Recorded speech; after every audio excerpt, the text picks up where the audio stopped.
Been a minute for this song right here. I ain't gonna lie to y'all.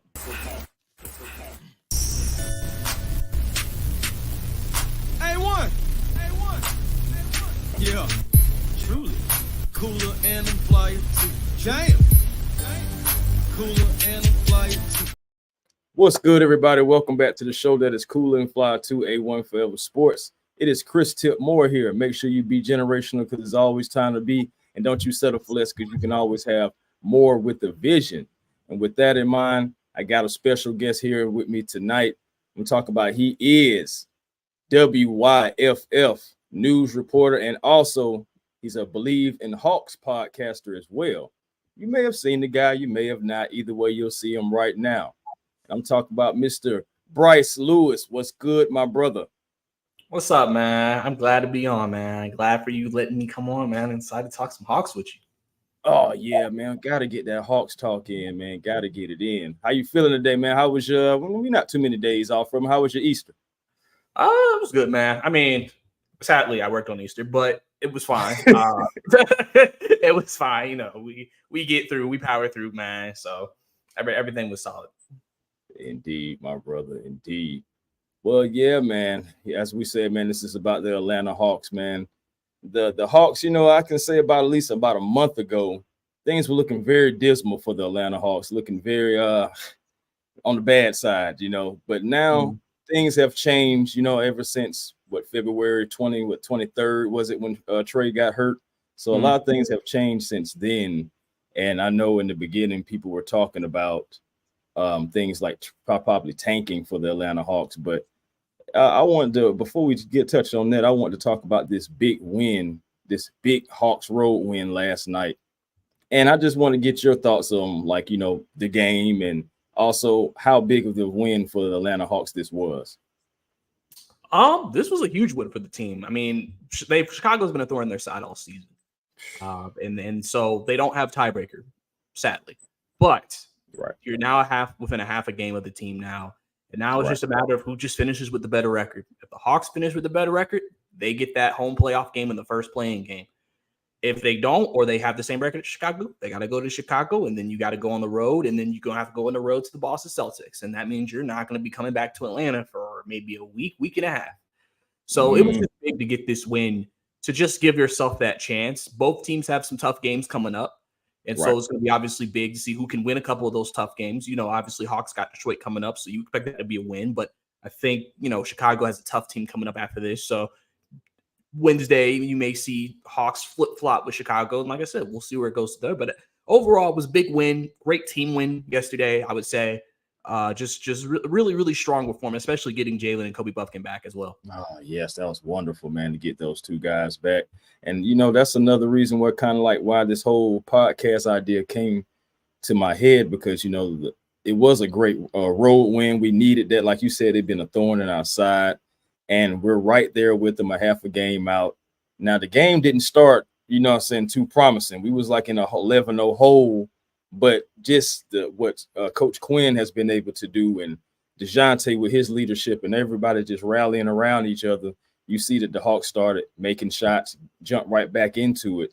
And a guy that has been, you know what I'm saying, like a guy who's been like flying under the radar to the national media and everything. But everyone who's watching the Hawks, man, you see Vic Krejci, man, he's out there doing his thing. Perfect last night from the field, 6 from 6 from the three. Career high in 18 points, but all around, I believe just since he's really like come up and been a consistent player on this Hawks roster, he's been playing defense. You know, he's been playing the stars tough. He's not showing any kind of any not being scared out there. He's playing with confidence, and the guys are rallying around him as well. You know, the Atlanta Hawks, they did get out rebounded, but they had so many other things that they excelled in, like the assists. They were 19 for 40 from three, 47%, 50% from the field. So it's like they had good things going for them, and they just need to continue to just build off of this win as they're starting to get guys back. Yeah, definitely. And like you mentioned, Vic, I mean, he's a guy who I feel like is a very interesting player. You know, he's 6'8", you know what I'm saying, long arm. A guy who he's basically, I guess now he's Bay's replacement. quote, he's replacing him. If they were healthy, he would replace him in the rotation. Right. And, he's a guy who can pass. We've seen, the crazy passes. He can defend. He's a smaller dude. He's a slimmer guy. So if you're a bigger guy, you can take advantage of him. But if not, of course, if you're not a physical player, Crazy, you can defend. And then, obviously you can shoot the three as well. So sometimes he's not aggressive offensively. Yesterday he was, and it paid off for the Hawks. And that's something you definitely want to see. And, really big thing too was even when you said we were down 11-0, one of the big things that started that run for the Hawks was Jalen Johnson, because when he came into the game, he had 8 quick points, 2 threes, and I think a layup or something in the like a minute and a half. So that really kind of got them back on track. And I think it's just big because now, like I said, one of my biggest questions is, as you get towards the play-in, how healthy can you get for that game? That's going to be the big question. Will you get Okongwu back before that game? Will you get Trey back before that game? We have no idea. But, right now, I think, the Hawks are playing some of their best basketball, buying into what Quinn's trying to sell, ball movement, obviously more effort on defense.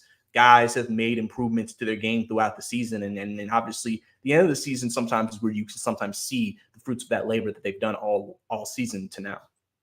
Right. Yeah, man. You're absolutely right. Absolutely right, man. And the thing that's exciting about this whole thing and about this road win as well, like we said, we are getting guys back and we're pushing for this play-in. Now I can't say that I'm excited about the play-in. I can't say that at all, man. I'm not.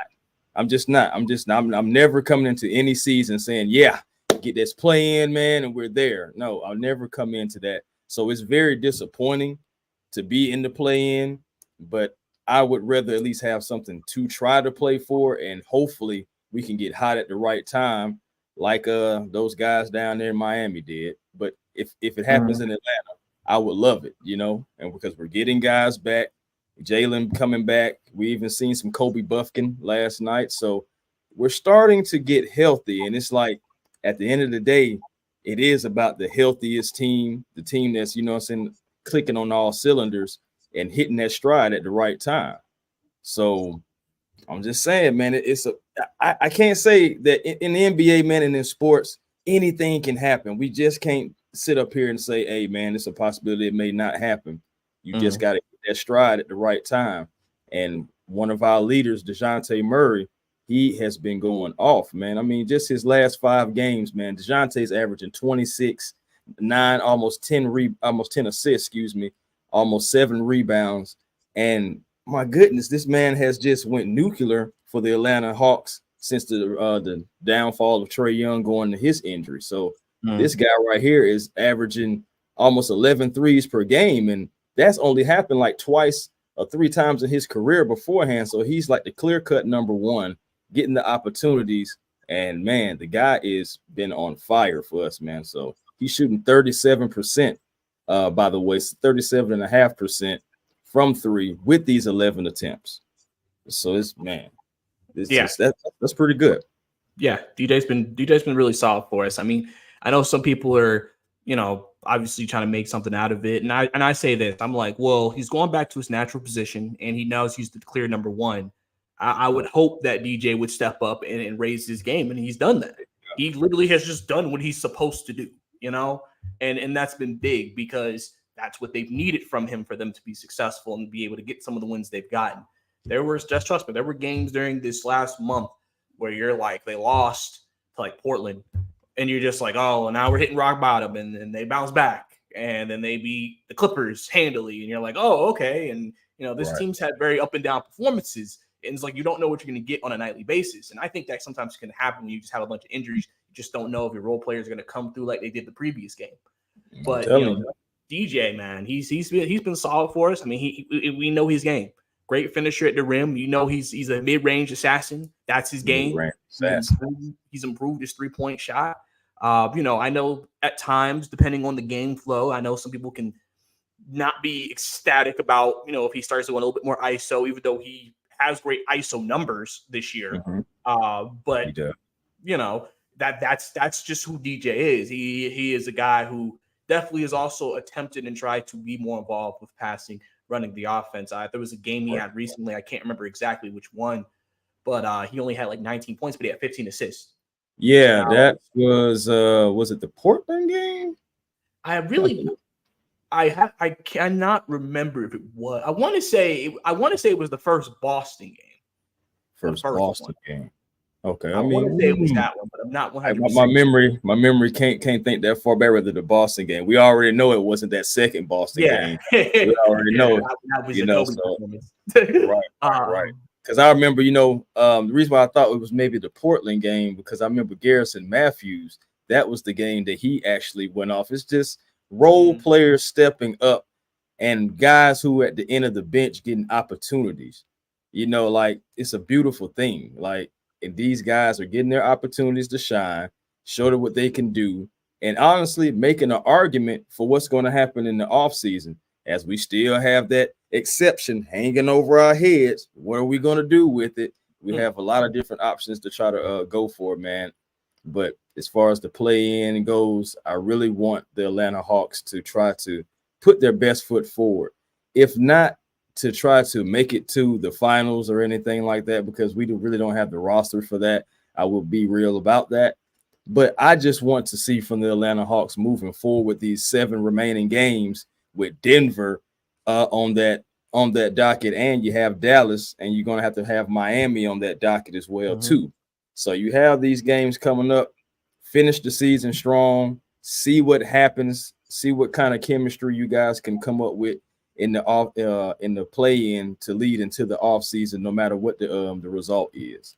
I want to see what we can do because we got a lot of decisions to make this offseason, seriously. And a big decision coming up for the play-in. Exactly. And that's this right here. Do you bring Trey and Double O back? Because Trey, we already know Trey is not ready. He's really just about to start rehabilitating his pinky and everything. Really just started 2 little motions with the finger and to get that together. And then you also have Double O, who I've read that he's going to still be out at least for another 7 to 10 days. So, that's at least another week and some change, or possibly the remaining of the season, regular season. But with how the Hawks have been playing with Clint Capella, who is last night, he got his 11th double-double in the last 13 games. And, and I know that Clint, like the type of center that he is right now, he's kind of outdated. I think he's an outdated center now. But for what he's been doing for the Atlanta Hawks, it's been absolutely great. And like I said, he's got his 11th double in his last 13 games. This guy and Bruno has been phenomenal. Bruno, man, Bruno is all effort, He's all effort. And then the thing about it is he just rewards the team and as a whole, be giving his effort out there. And with Double O possibly coming back, I would love to see how this rotation is going to fare, because Double O's got to get some touches. They're going to slowly work him back in, but when he's really ready to go, you're going to see Capella. You're going to see less of Capella, but I think you should still see more of Bruno. Yeah, it's interesting that you bring that up because, first, I've got to give credit to Bruno. Bruno's, been playing really well for us. Yes, he has his limitations, but there's a reason why he is an NBA rotation center, and there is nothing wrong with that. There is nothing wrong with that because he still belongs on the roster, and he's shown that. Before I hopped on here, I was listening to Trae Young's podcast that he's doing. They on Bleacher Report, and he had mentioned Bruno and talked about how, listen, right now Bruno could be making money for himself, even whether that's with us or with another team, and he's been taking advantage of the opportunity. And so I think Bruno has definitely earned the right, even when Kongu comes back, and especially with that injury, since it's a foot injury, I can definitely see them not wanting him to we need you to start playing 20, 25, 30 minutes. So you still have a third center that you can actively rely on to supplement him and Clint and play. And, I know they experimented with some things earlier in the season. And listen, I've even said maybe at times, depending on matchups, if we're playing like Milwaukee, this is like a lineup in my head where maybe you run some Bruno, Kongu 4-5 lineup, just, set up that wall, things of that nature, just because Bruno can do that. I mean, like I said, he can shoot the 3 ball. People forget that. Even though he doesn't shoot a lot, he has the ability to shoot it. He's improved since his first stint in Atlanta. He's a guy who energy, rebounding, can do a lot of good things. So, and he's done a really good job. And then with Trey, I know that, he's interesting because we really don't know how close he is at all. Like Right. he's starting his finger rehabs, things like that, and And he doesn't want to come back until he's 100%, which I appreciate that. Exactly. Don't try to play a hero and try to be like, oh man, I want to play with the guy so bad. I'm gonna come back and I'm on the 75%, and you're not as effective as you're supposed to be. We've already seen that. We've already seen what an injured Trae Young looks like. Remember 2021? Trying to come back. Definitely wasn't the same Trae Young that we had before that twisting of the ankle with that ref. And I still don't know why that ref was standing there. I still been trying to figure that out. Yeah, man. But Don't worry, people always ask that question. Yeah, man, it's neither here or there, right? But yeah, man, but that's a reason why I also say this about bringing Trae and Double O back is because with these guys, the way that the Hawks have been playing, it's like really the Hawks are getting chemistry without the players, with these two in particular, Trae and Double O. They're getting experience without them. Now, we definitely know you have to have them on the floor, though. They're what's the word I'm looking for? Their value is still there. We can't take away what Trae has done for the Atlanta Hawks, and we can't take away how valuable that Double O is. But just for chemistry purposes, do you really bring these guys back or rush these guys back if they're not 100% for the play-in? It's the play-in. That's why that's why it's up for debate. Do you really bring them in for the play-in? Or do you, if you get through the play-in and you start seeing a team like Boston in the first round, do you possibly bring them in then? I mean, that's probably what you're looking at. It's interesting because obviously playing is do or die for the Hawks. So you obviously have that, we want to have our best guys if they can play, but at the same time, it is the play-in. So It depends on how the organization sees it. I feel like the way they're playing from a guard perspective, I could definitely see them waiting on Trae. Because there's no reason to rush Trae Young back in that situation. Right. It's not like we have a big deficit at the guard spot, so we need him. You know what I'm saying? DeJounte's, doing his thing. Bogey, he struggled when Trae first got out, struggled a lot, had to adjust to not playing with him. Now he's attacking the basket and playing a different type of ball, and he's playing better. Kobe, I've said if Trae came back, what happens to his minutes?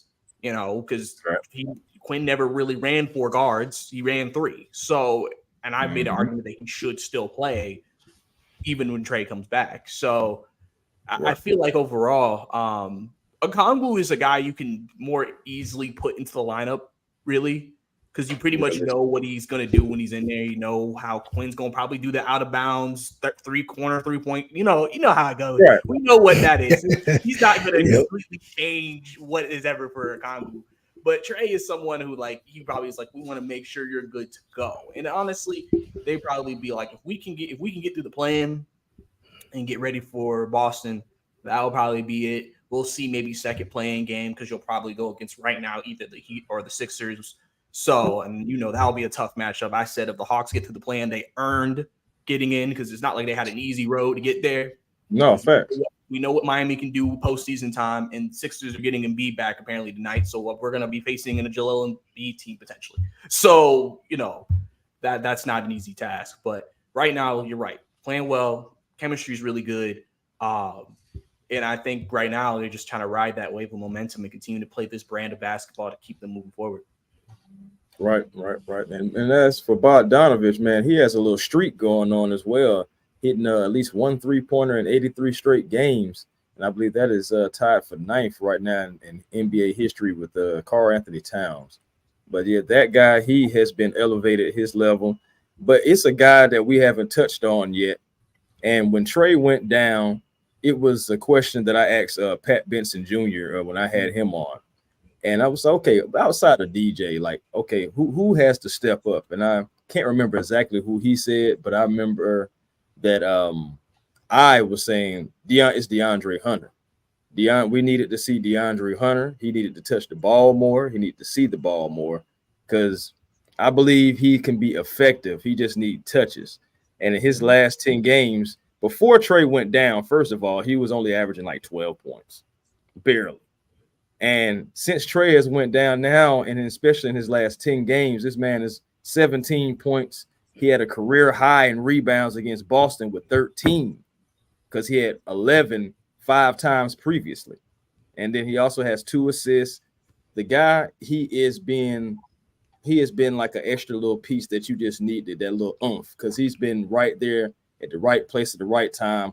Look at the Capella getting the offensive rebound straight to him. Who knocks it down? Who turns off the lights? DeAndre Hunter. And Hunter, man, I'm really proud to see what he's doing because we needed this. If Hunter doesn't raise his game as well, then that means it's more that DJ has to do. That means it's more that other players have to do. And the team is really just feeding off each other. Look at guys like Wes Matthews, somebody who I ain't gonna lie, I buried a long time ago. I said, Wes Matthews, but I can't lie. On that defensive end, which is why I knew that why they brought him in, he has been cool the past few actually, his last 10 appearances haven't been bad, honestly. His last 10 appearances haven't been bad. And then he has been shooting the ball well, too. He's been shooting over 50%. So the Atlanta Hawks, they got a few things going. But what do you guys think that the testament is for the Atlanta Hawks to at one point be shooting 36% as a team from 3 to now shooting over 40%, over like 44%? Like it shot up. And if you look at the individual numbers, players have shot up. Vit Krejci, 33%. Now he's 44%. You got Wes Matthews, he's 54%. You know, all these different guys. DJ has raised it up to over 40%. So all these guys. Yeah, you know where I'm going. I'm going to be honest. Here we go. Here comes it's chemistry, man. And when you got chemistry, man, and Quinn Snyder, I gotta salute him, man, because a couple weeks ago he looked like he wasn't gonna make it to next season. But now, no, seriously, since he's found chemistry with this team, man, you gotta seriously think about, you know, y'all talked about it. Trae Young got to be a discussion in the offseason. You get the right package, hey, you got to do it, man. And I know, and I tell y'all not to be hooked on players, and this is why. Because sometimes a player can outgrow their team. And what I mean by that, the year that we made to the Eastern Conference Final, was it 3 years ago? Team was totally different direction, totally different coach. So now you have Quinn Snyder, so you have to go get a Quinn Snyder type guy. You have to go get a defensive center. You had Rudy Gobert in Utah. You have to go get an offensive-driven shooting guard, which he had Donovan Mitchell and Jordan Clarkson in Utah. One name that I still like the fact to go out and look at if he's available this offseason is Lauri Markkanen. I feel like he would be absolutely great in this offense. You talk about a guy that can shoot the long-range shot, 6'10", 6'11", to go along with a Jalen Johnson who also can bring the ball up the court, and he's learning the game at a rapid pace, learning to play the game inside and out. And I think you build around him, man, to be honest. A young guy like that, as I've said before, he was a top 5 pick, if not for that torn ACL, and he's showing it right now. So the Hawks got to steal in the middle of the first round. So, yeah. Man, Jalen Johnson. Think about Trey.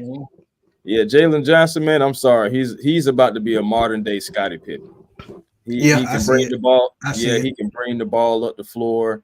He can initiate the offense. He can play defense. He can score. Like I just said, defend. I mean, he can really do it all. There is nothing that Jalen Johnson can't do. And you got to think about it. Just like how the great LeBron James can play all 5 positions, I promise you in less than 2-3 years, that's Jalen Johnson. And he's going to be an Atlanta Hawk. And I'm telling you, bro, I'm going to just keep it real, man. You know I do. If I'm Atlanta and I think about trading Trae Young, Jaylen Brown would be my pick. I just got to go get him. You talk about a guy that can score from the wing. He's not going to be used properly in Boston because Jason Tatum, their game is similar. So they're crossing each other out, basically. That's Tatum's team. You go out and get a scorer like that, man, from the wing, and you go out and get a big man for your point guard. The Hawks are an instant playoff team. I think it turns this team around very quick. And like I said, if you get defensive guy, at center with Quinn Snyder likes. He already has, like you said, Jalen Johnson playing defense. DeJounte Murray is a great two-way player. So, I mean, it's already there. You just have to add a couple more pieces. And sometimes you got it's addition by subtraction, if y'all know what I mean. So, Trae Young, yeah, man, I would definitely think about it. Yeah. I mean, the big thing, too, is the interesting thing about the trade debate is literally we have to think about why Quinn was brought here and what the message is with the front office. I remember on Jeff Teague's pod, Shams was on there talking about it, and he was just like, hey, Trae and Quinn love, Trae loves playing for Quinn, and they both feel like they need each other for them to win in Atlanta. And I listen, we heard before the trade deadline that Quinn didn't want to trade DeJounte. I do think, and I don't blame him. And I do think that Quinn. I don't blame him either. I didn't want to trade DeJounte. I never want to trade DeJounte. The only person in Atlanta that I wanted to trade was John Collins, and it wasn't even John Collins' fault. I just knew he wasn't the first, second, third, damn near fourth option on the team. It just no point. Let that man go. So that was the last person that I wanted to trade out of Atlanta. But I'm not trying to trade really anybody, man. I'm trying to make this thing work. I'm trying to be able to dissect what needs to happen. But I gotta be honest. People got to buy in too, all the way, and that includes Trae. And I'm a huge fan of Trae Young. I'm probably one of the only few people that when that trade was made, I wasn't tripping about it. I said we need a point guard, and he's a point guard, somebody that can facilitate, somebody that can also score as well. I'm not saying that Luka was not that, but he was a big question mark coming out, and they went with the sure thing at that particular time. It was a perfect match made in heaven, and even Trae Young has come out and said, I kind of disagree with that, and the reason why Luka Doncic been playing pro ball since he was 16. So he wasn't sure. It just they weren't sure what they were getting in him, but he's been playing with grown men since he was 16 years old, and he's still only about 24. He's still young. So I mean, Trae riding there together. Yeah, that's what I'm saying though. But that's what I'm saying. It was the unknown. It wasn't a risk. It was easy to take Trae because you seen the tape, you knew exactly what you were getting. That's what I'm saying. It was a question mark. I feel like from the front office on Luka. Let's just go ahead and get what we exactly need instead of what we may or may not need. So at that time, that's what the Hawks did, and I wasn't mad at it. I understood it. We needed a point guard. Schroeder wasn't it at the time. And honestly, I never thought that Schroeder was going to be the guy. I never was a big fan of Dennis Schroeder being the guy in Atlanta. Great six man. Yeah, man. But, that was Bud's guy. And I understand that. Bud wanted to see his guy. He drafted him. I understand at the time. But I was just like, I seen too many games in person where it was just like Schroeder is just, nah, man, not it. Not the guy. Not the guy. So it's just fast forward to Trae Young at that time. That's what the Hawks needed. And now it's so funny, and we can involve football in this because you got to think about it. When Trae first got here, it was a different regime, different general manager, different head coach. Now we're at a different general manager, different head coach again. And with this head coach, he's buying into Trae.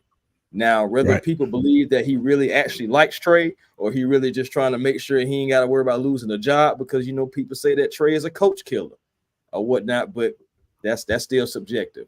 But like I said, man, Coach Quinn, he saved his job, man, these last 2 weeks because when they went out on the West Coast, they lost to a real bad Portland team without their best player.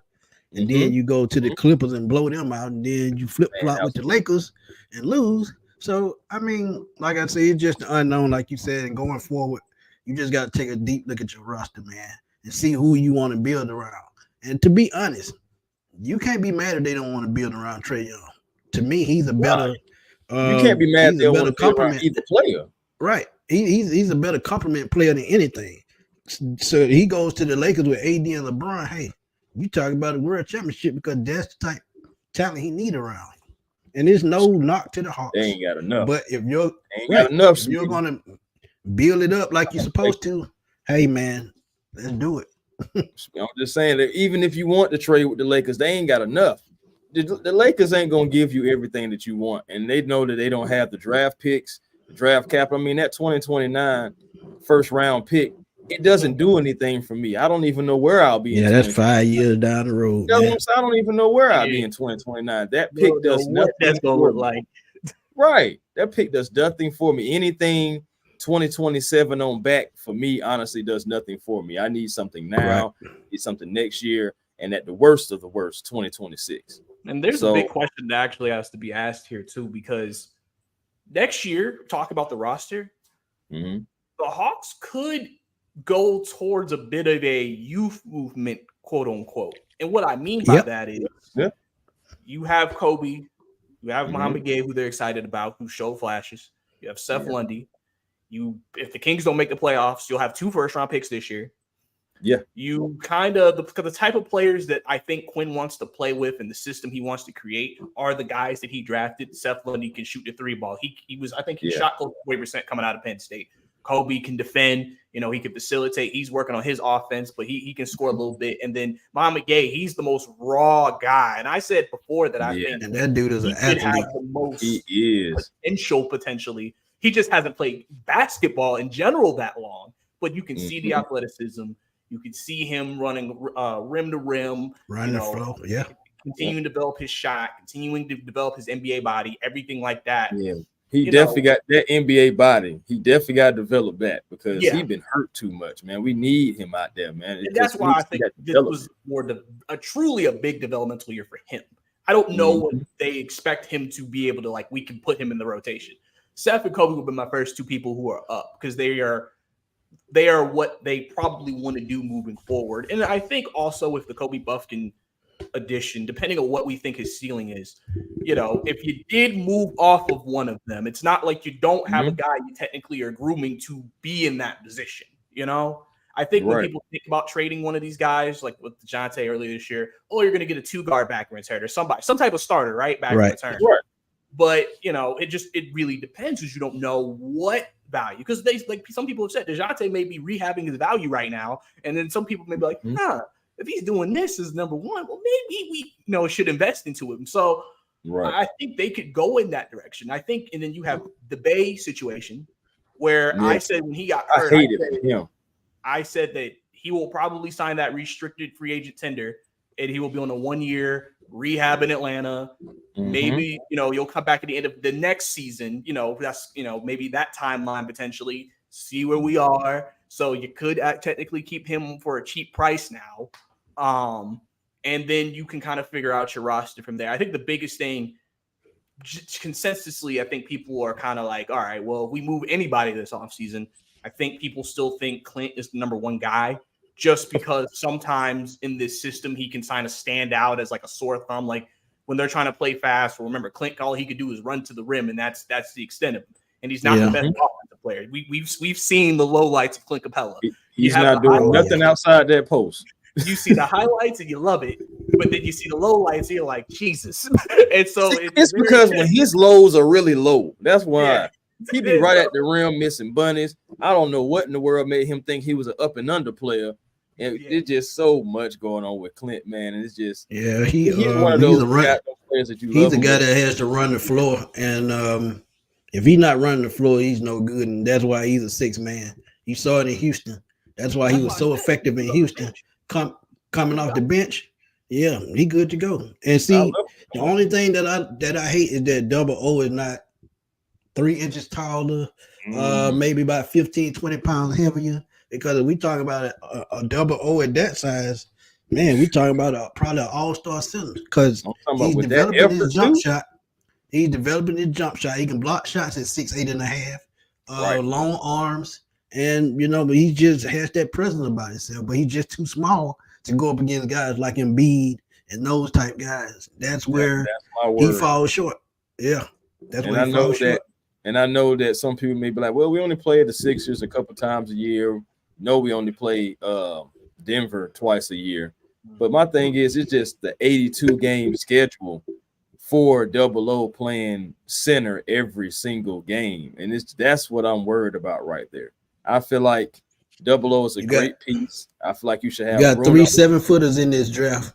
3 7-footers, 3 European 7-footers, 3 European 7-footers. So may you got have to to look go at one get of those guys. Yeah, you yeah, got to. for real. Because I ain't gonna lie to you, I still have a problem with Dallas taking Lively because I just believe in my heart that if Lively was there, I'm sorry, we was taking Lively over Oh, Buffalo. that was my pick all day long. I said that from the jump before the draft started. So you got to go Mhm. get Lively. He went right before us. So, Man, I woo. just yeah, man, it was so cool. Dallas was like at 12, we was at 14 or something. I was Yep. like, come on, man. I like y'all don't even need him. Y'all ain't even gonna do him right, but he down there doing things himself. And the thing that stood out about Derek Lively real quick for me was that game that he had against Wemby. Remember when Wemby, everybody was just like, okay, Wemby this, Wemby this. Derek Lively was out there getting buckets that game.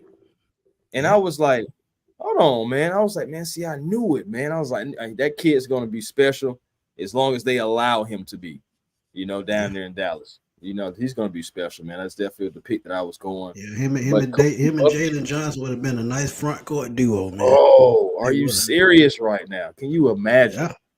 Can you imagine? That would have been something else right there, man. That would be god dang. See what I'm saying, man? People just be getting in the way. But Kobe Buffkin is interesting. I want Kobe Buffkin to work on his offense a little bit better. I believe that he definitely can get to the rim with ease. But that 3-point shooting, I want him to work on that because he's going Yeah, to he need need to that. work on that mid range. Yeah, that too. Yeah. He's going to need both of these in this league in order to excel as a as a dominant point guard because I believe he has good Right. size as far as height, and I feel like he put on a little bit more weight in a muscle. He'll be cool in that area. Work on his twitch, some fast twitch and so slow twitch as well, so he can just be able to navigate throughout on the court how he needs to. Because I believe he's a sneaky athlete who can be able to score. Yeah, I think he got the speed to play. Definitely. Yeah, he definitely got the speed.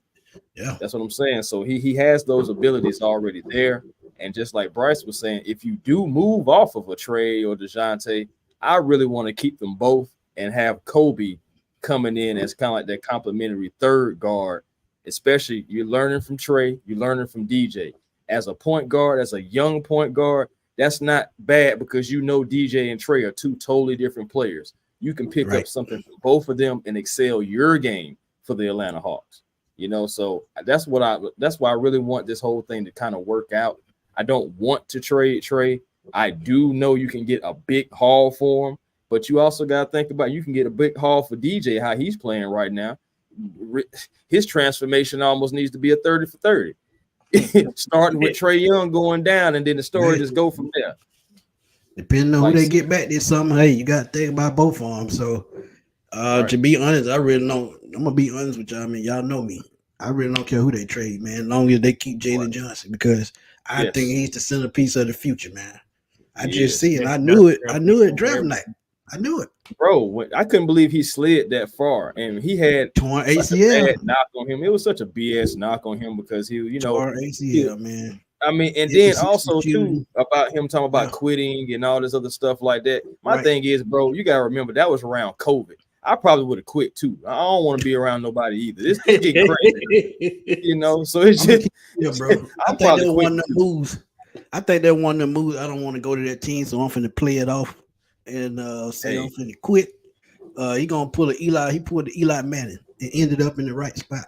I think the Hawks are gonna build around him because let's keep it real, man. If he goes to, let's say, the Knicks right now, the Knicks were a couple of picks in front of us, could have got him.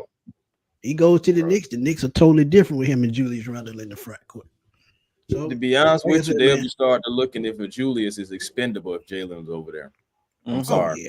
Oh yeah. Because again, going back to what I'm saying, in less than 2 years, Jalen will be able to defend every position on the court and will be able to play every position because of his point guard type skills, his point forward skills already. So that's point guard and power forward. He can play the 3. He can play the 2 against certain lineups. And if you really want to go small and athletic, you can put him at the 5 once he gets a little bit more experience, which he's going to get. Man, you'll be able to, like Smitty just said, you'll be able to surround good talent around Jalen Johnson, whether it's Trey still being here, DeJounte, and like again, I'm a big Trey Young fan. I also was a huge Julio Jones fan too. And it's at the end of the day, what I'm saying is we cannot fall in love with the players as much as we want to. I understand they're great players. Shoot, some of them even better people. But like I said, addition by subtraction. It's a possibility Trey may be out of here. I don't want him gone, but it's a possibility, and we have to talk about it just because of where this team is going and how they're performing. My thing is, at the end of the day, behind closed doors, what will Quinn Snyder want? What will the GM want? What will Tony Resler want? You know, because all those guys' decisions are going to factor in what happens in this offseason, no matter what we like or don't like. And one thing too is with the Trae Young thing too is I think sometimes we have to look at the importance of what he also means to the city sometimes, because right now, and I've mentioned this before, like right now, this is I would say this has been a very crucial era of Hawks basketball, because the Hawks, in terms of NBA standards, have not had a marketable star since Dominique Wilkins. There you go. For NBA sakes.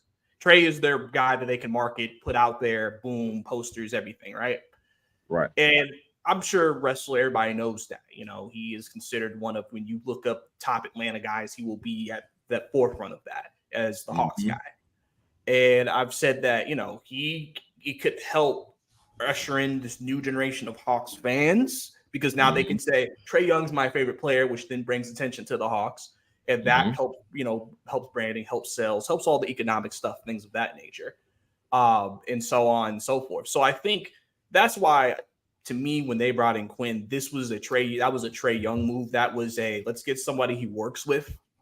Like I said, they seem to be tight. He's came out in pressers after games saying we need to buy in. He knows what he's doing. He knows what he's talking about. Trae's never done that before for Lloyd Pierce and Eamon Miller. He's gone out there and defended Quinn multiple times. He said, listen, it's just about buying in, getting the right guys in here that is going to do what he needs to do. And so we got to look at that. That kind of makes a difference in their mind, probably, when thinking about this team long term. And that's why Trae said after the All-Star game, he was like, listen, I got a couple of years left. I'm planning on staying unless they choose to get rid of me. I plan on being here, staying here, finishing out my contract, and we will revisit where we are in a couple of years. Right. And I'm glad you brought that up, because a type player that they could use on this team, and I've said this as well. You go out and find you a Joe Johnson type player, a player that can play isolation, a player that can play multiple positions. He played point guard all the way up. He played 1 to the 3, sometimes the 4, depending on if it was small ball. So you go find you a Joe Johnson type talent. I think that turns this team around 200%. So look at what Joe Johnson did with Josh Smith and those guys.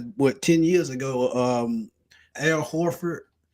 I mean, Jeff Teague and those guys. They didn't really have a superstar, but the chemistry was there, and they need to find that.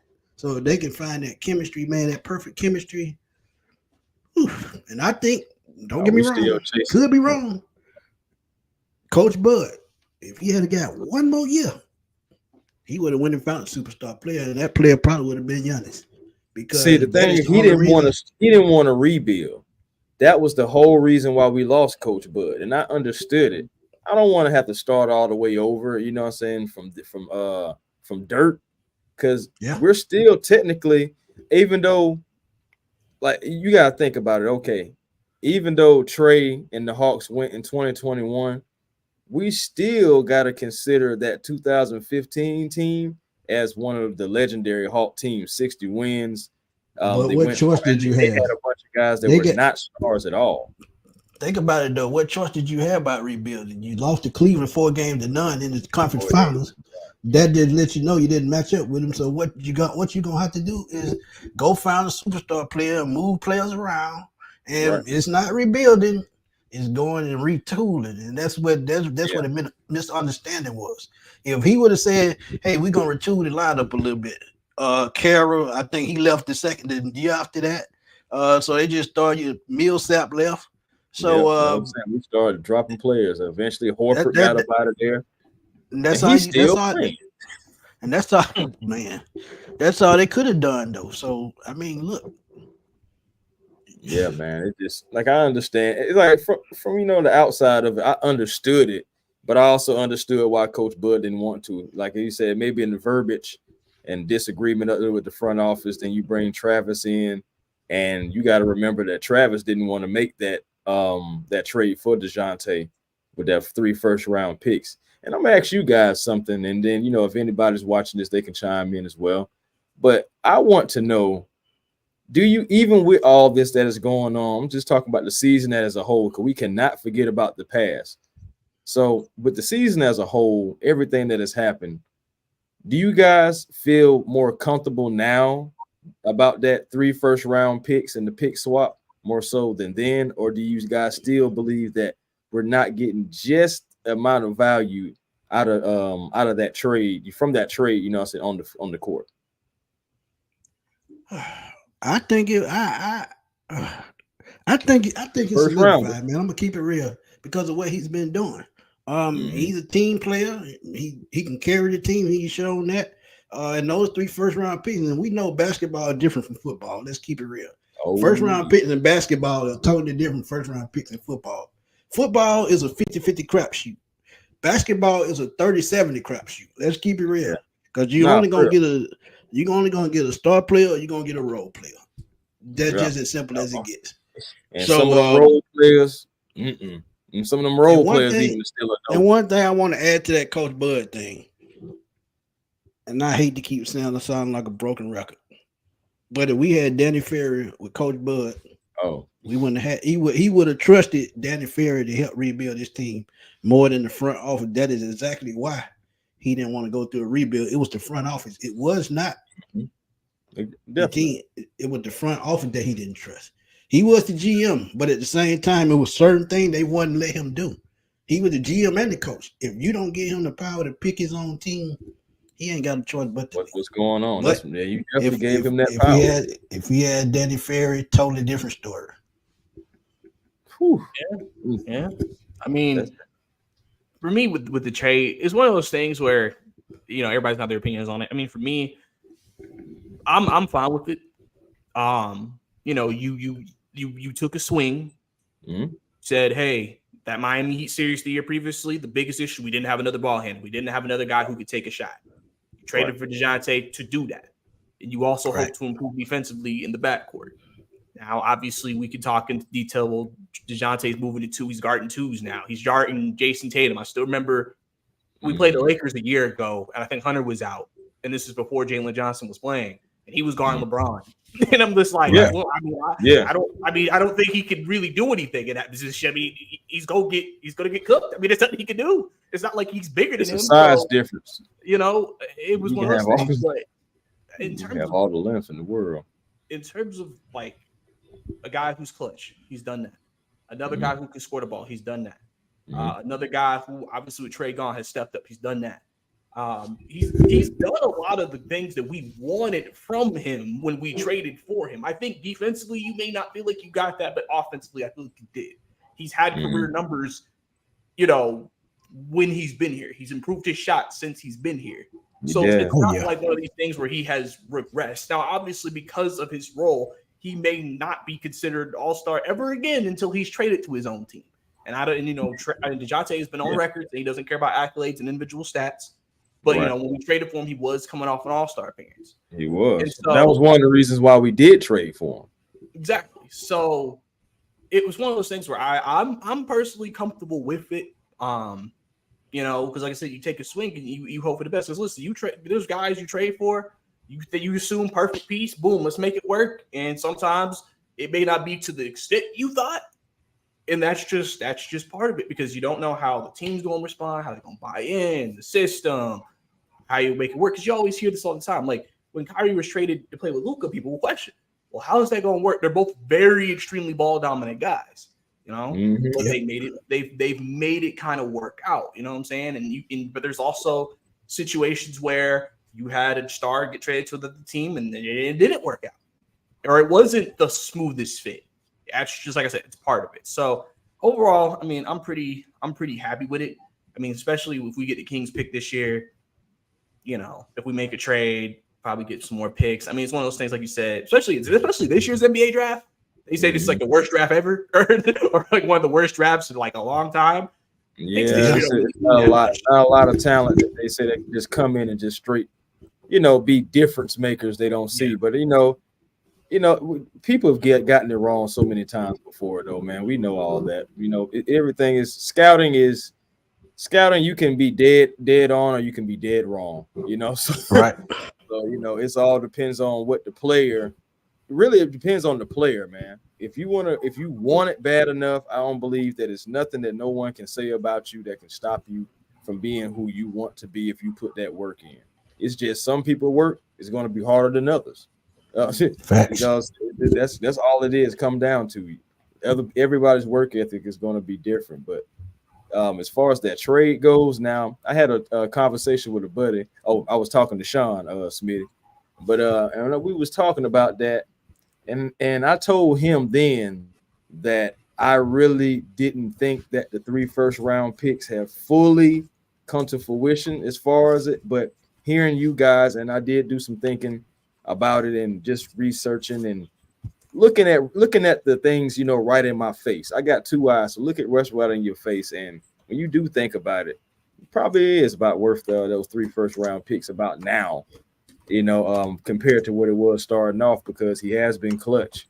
He has been able to end games. He's been able to help bring you back into games, rallying the crowd, rallying the team.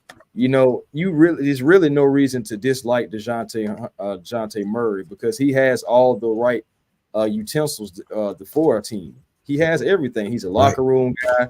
He doesn't care about individual stats, so that means he's a team guy. He rallies up the locker room, rallies up the crowd, the team, everything. No one dislikes DeJounte Murray in that locker room or on this organization, period. Right. So with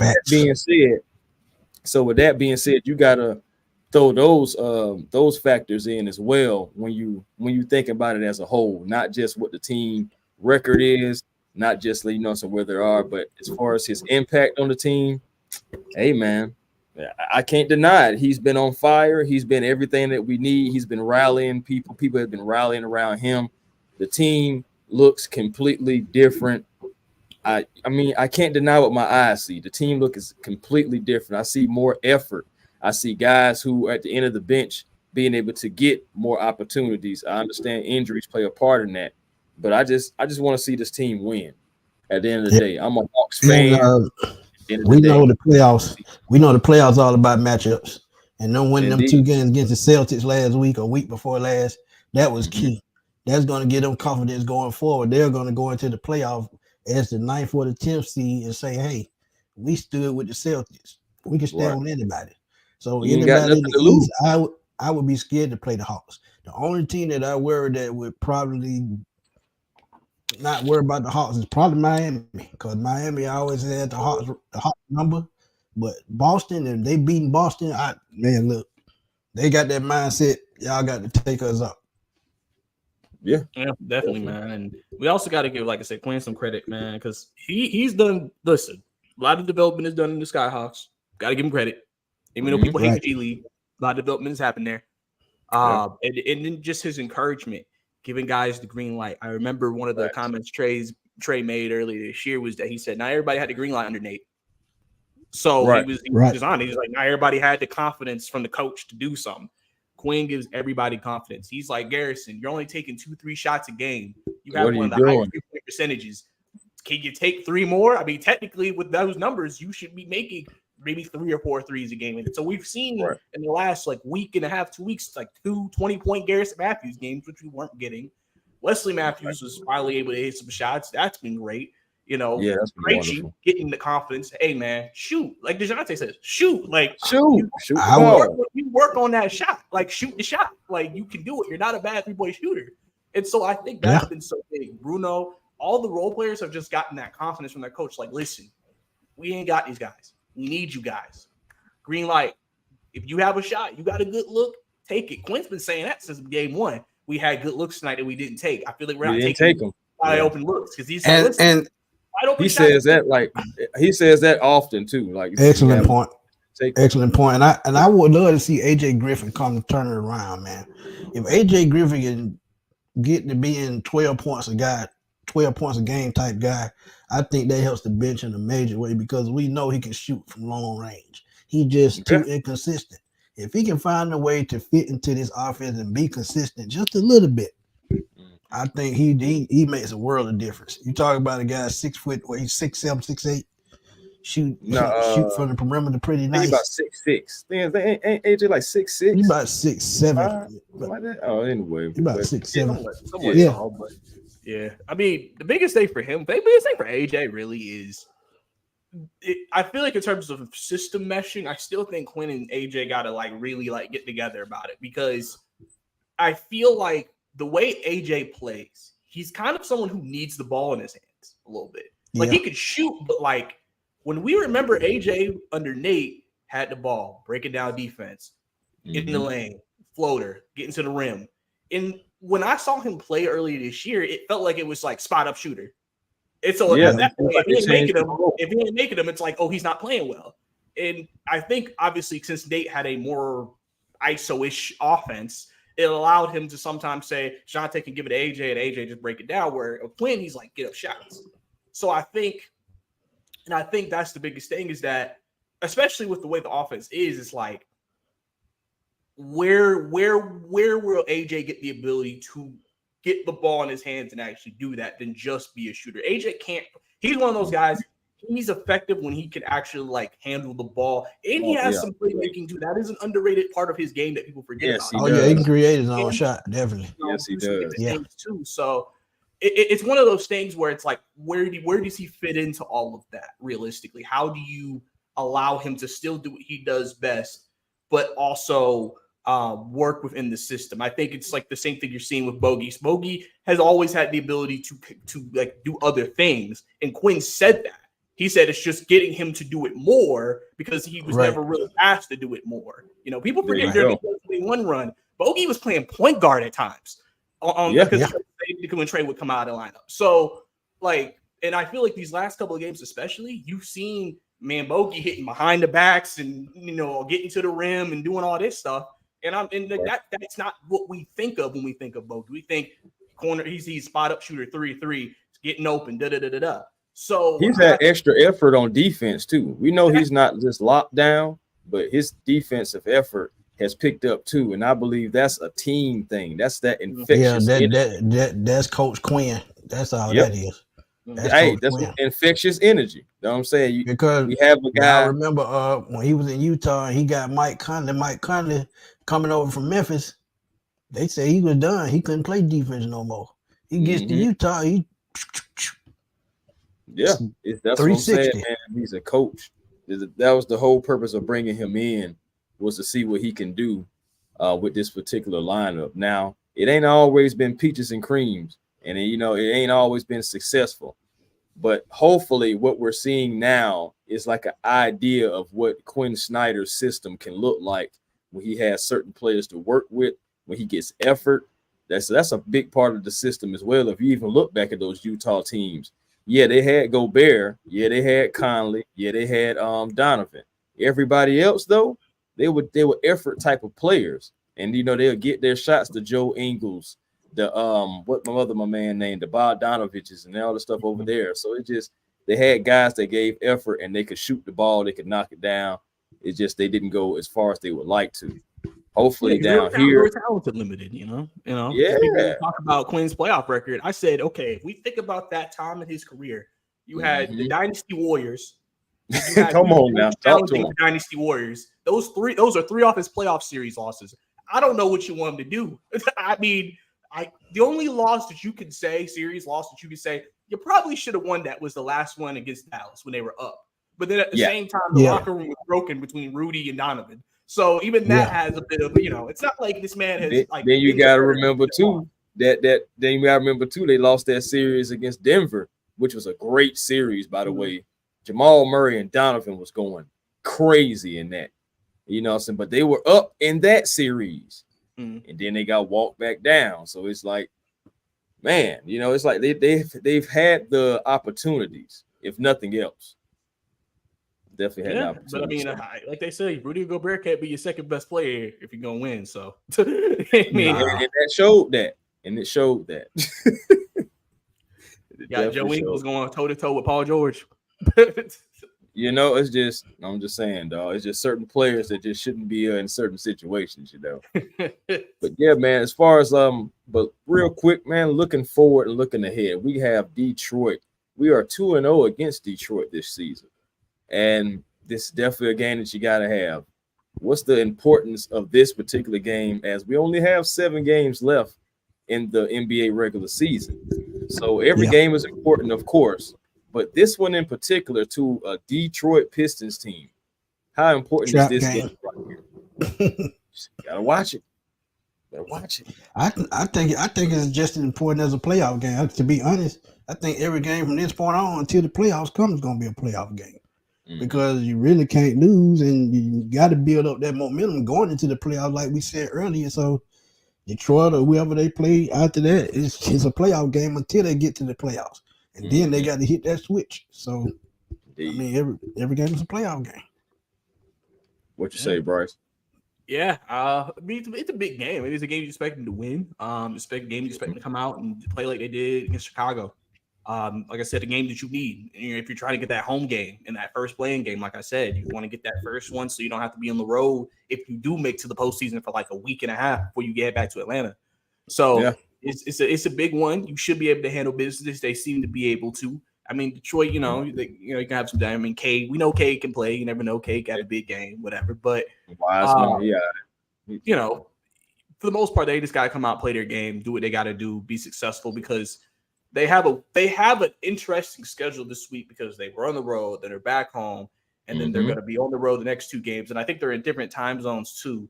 So their schedule is all over the place this week, playing 4 games in like 6-7 days. So you also have to keep an eye on, like, is there going to be a game, especially with Minnesota and Denver coming up? Are there going to be some tired legs? We know how it is playing in Denver.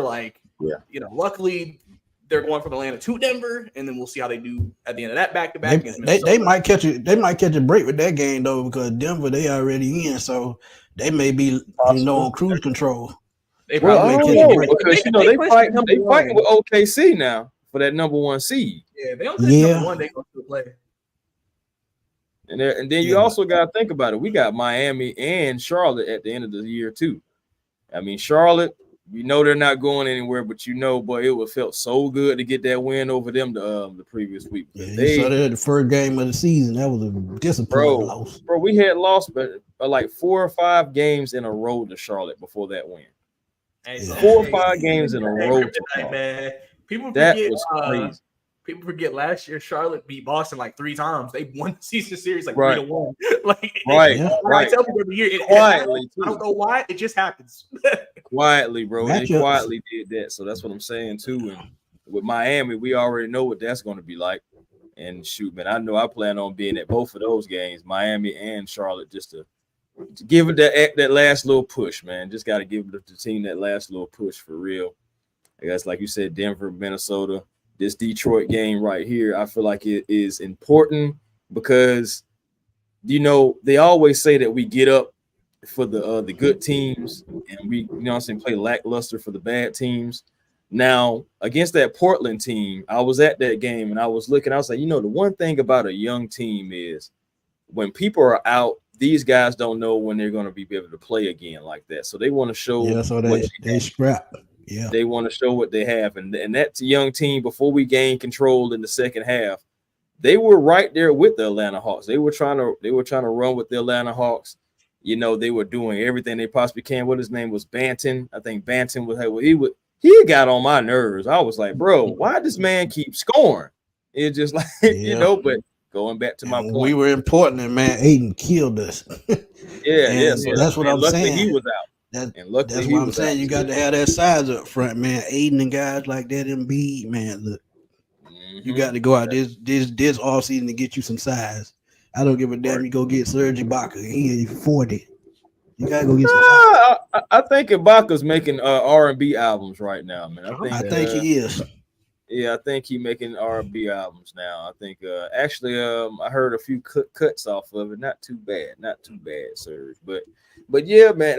Like I said about this Pistons game though, too, real quick. My final thoughts about it. We gotta have it. We gotta get up for the bad teams. This is a game you should win. You have no business losing to the Detroit Pistons. whatsoever. I don't care where you were playing the basketball game. So, especially with the way that we've been playing lately. So, in this game, I want to see us still continue to play Hawks basketball, like Brice and Smitty has both said, playing Hawks basketball, getting this win, because you do have some better competition coming your way as the stretch is finishing up here. So, Facts. you know what I'm saying? Get your wins. And if you can possibly get that 9th seed, try to get it. We don't own the tiebreaker, but if we can win more games in Chicago and bring them on down here to Atlanta, let that true to Atlanta crowd get in their ears and let them see that ATL finish, the ATL energy. Yeah, I think we can go ahead and make some things move. I think we can go ahead and get into the actual playoffs and shoot, man, continue to go from there. Like, again, I want to see what the Hawks can do moving into the offseason, no matter what the result is. I want to see what this team and have some encouragement of what they can be next season. Facts. Yep. Well, anything you fellas want to add to this conversation? If not, man, we're going to get ready to wind it down. No, not me. I just dropped the video. Eddie Goldman comes back to the Falcons yet again. Bro. Third time around.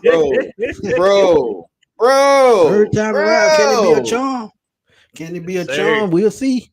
Hey, they need the size up front, so it makes sense. So, bro, hey, we'll that see. just lets you know how strapped for defensive players that the Atlanta Falcons really are. I seen earlier that they had released Eddie, and then next thing you know, now I see that they were bringing him back. He coming out of retirement for a third time now to try to come back for the Atlanta Falcons, and I was just like, man, I just wish we was able to get some of the defensive players, because it's just like, man, I'm sorry, Eddie. At this point, I'm not downing you or nothing. Yes, I am. Fuck it. I ain't gonna lie to you, man. Eddie, I'm sorry, Eddie. You don't retired on my team twice for whatever reason. I know you got to get your mental. If you got to get your mental right, I'm cool with that. But you have quit on my team twice before. Is this gonna be third time's a charm, or this gonna be third time a fool? I don't know. But that just lets you know how strapped for man, we are decimated. Man, we gotta be for bringing Eddie Goldman. I said, what? I was like, you gotta be kidding me. And it happened, bro. I'm sorry, bro.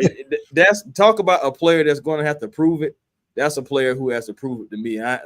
If anybody likes Eddie Goldman, anybody knows him, family friend, I don't mean to be like this. It's just he's quit on the logo multiple times for whatever reason. I think it was a personal reason, man. So I mean, I can't knock him for that. You know, that's why I say if it's personal reasons, I understand that. Go get right, go get straight. I just need you on the field because back when we first got him the first time, I wanted to see what he got. He couldn't play. Okay, I want to see what you got the second time. You still couldn't play. Still got to get your mental right. I just want your mental to be right. That's the only thing I'm saying at this point, because you've already done this twice. So this time, I really want it to be right. I really hope that you are fine. I really hope that you are ready to go out there and put your best foot forward and show how great you are. You know, so that's all I'm saying. That, you know, I'm not knocking mental health or anything, because that's very serious and everything. We all go through some form of it, you know, so whether quietly or out in the open. So I'm not tripping about that. It's just I really want you to be right this time, and I do not want to see and shoot like I even seen Miss Carey say on Twitter. I don't want to see you know, saying about 13 games, 13 days he don't retire again. That's just gonna make me upset. I'm sorry, because I'm just like, what's the point? What was the point for a third time to try this, man? That's all. Yeah, he probably had talked to old Arthur this time though. I think it was Arthur that gave him the green light this time, because after the first two times, that's up to the GM and the coach, and Arthur Smith is gone, and I get that. So when you go three times around, you got to talk to the owner, man. So we'll see, man. But Arthur Smith gone. You said what happened? Somebody said he came back because Arthur Smith gone. Yo, people out of control. Hey, that would be funny. All right, but coming in. All right, this is what we want you to do, Eddie. Shoot, I'm about to go retire. And then he talked to him. What want you to do, Eddie? You know what? Oh, shit, you know what? I think I do want to play football. Y'all crazy, man. I ain't messing with y'all. I ain't messing with y'all, man. That's funny, man. People crazy. Yeah, I love it. You know what I'm saying? But hey, you never know, man. But yeah, Smitty, Yeah. go ahead and finish out what you were saying, though, man. You know, letting the people know, even though everybody knows 10K Oh Smitty. yeah. You know? Follow me on Oh, follow me on YouTube. See the thing trying to go out on me. yeah, Follow man. It can't mute Smitty.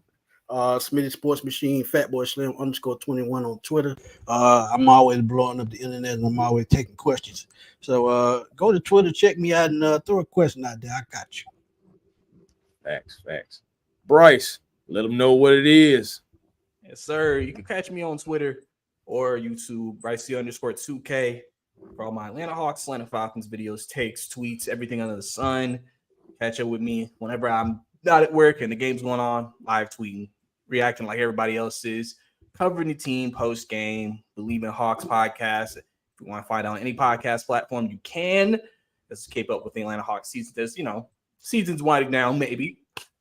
So, we'll keep doing that and obviously get ready for the NFL draft as well, getting some content out on that. So, like I said, Brice_2K to find all my content, Bleav in Hawks for the podcast. There you go. And you already know, man, Chris Tipmore, A1 Forever Sports, the platform on YouTube. Looking to do more collaborations. This is a wonderful collaboration. Definitely got to get some more Hawks content in, got to get some more Braves content in. So, I mean, I'm going forward, almost about to graduate. I'm looking forward to that. Graduation will be here in less than 2 months, man. So less than 2 months. And then I'm going to have a little bit more free time to be able to talk more Hawks with guys like Brice and guys like Damon who are out there, guys like Larry who are out there, and other Hawks content creators and stuff like that as well. Just being able to dive in, man. Love Atlanta sports. Don't mind dedicating my life to this right here, man. So, you know, other platforms like on Twitter, A1 Forever, A1 Rock, you can find me there. Also, TikTok, the real A1 Forever. And of course, what is this? Instagram? Yeah, Instagram. So many platforms. And also Instagram, A1 Forever. You know, definitely don't mind having sport conversations with anybody. Come on over, man. Like Smitty said, man, you got questions, drop them. You definitely have the opportunity, like Brice said, not at work or anything, or not at school, man. I don't mind talking or getting back to anybody on anything, man. So I'm just looking forward to 2024. It's growing season for everybody on this platform, everybody watching this. Just be the best version of yourself. Be the best that you can be, man. And the rest will fall into place for you. That's what I really believe. So be generational, because it's always time to be, and don't you settle for less, because you can always have more. Yeah, man. I got to give a shout out, man. Prayers up to Devontae Davis's family, man. Facts. It was tragic, man, losing that Pro Bowl caliber cornerback at such a young age, man. That's why I tell people, man, love on your people while they're here, man. We don't know what tomorrow we're gonna bring, because trust me, I've been there, done that, and trust me, just love on your people while you can, man. You just don't know when you're gonna get that phone call, man. Trust me.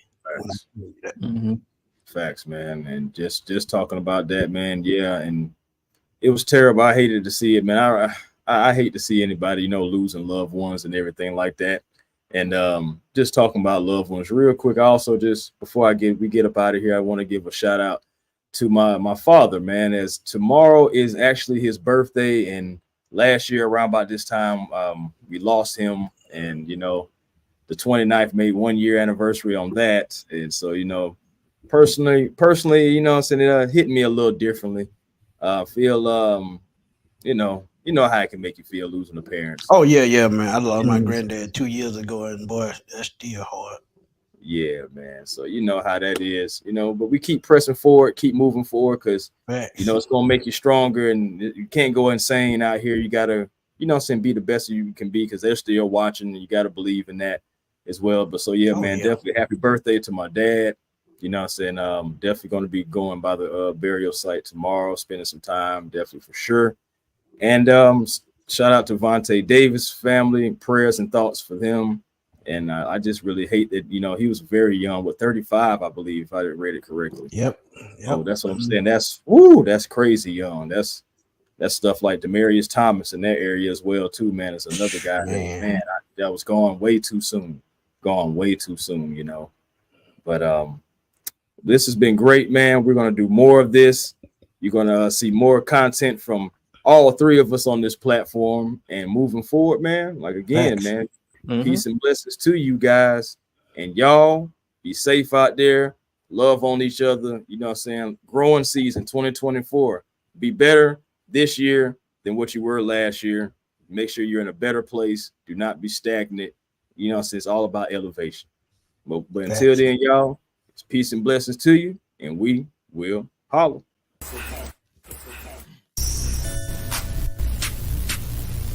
A1. Yeah, truly. Cooler and I'm flyer too. Jam. Cooler and I'm